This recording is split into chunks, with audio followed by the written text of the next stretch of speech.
I would say we're talking about a very successful EMO. The subjects we set, automation, digitalization, artificial intelligence, are addressed very properly. Automation is coming much faster than we originally anticipated. Really impressive, really impressive. It's the perfect platform for us. It's so important to show digitization, automation, and to have all our customers with us to share with our competitors what is the latest technology all about. Automation is going to make a big difference, and so learning that, being here, seeing who's selling it, who's working on it, what equipment is being used, and meeting new people, for sure. Basically, we see that robots will become more important in the machine tool industry, but we also see that industrial robots will operate in a coexistent way, so in parallel they will work together and they provide most efficient solutions in the future.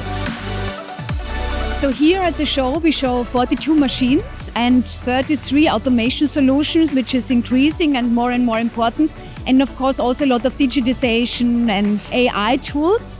It's also a lot of not only the technology but bringing the people together. It was a cool week and really fully packed 5 days.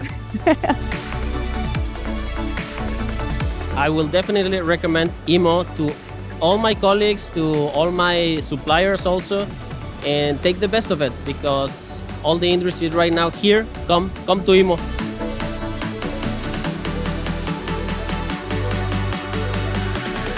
EMO Hanover 2025 has been really successful. So we had a lot of visitors, a lot of international visitors.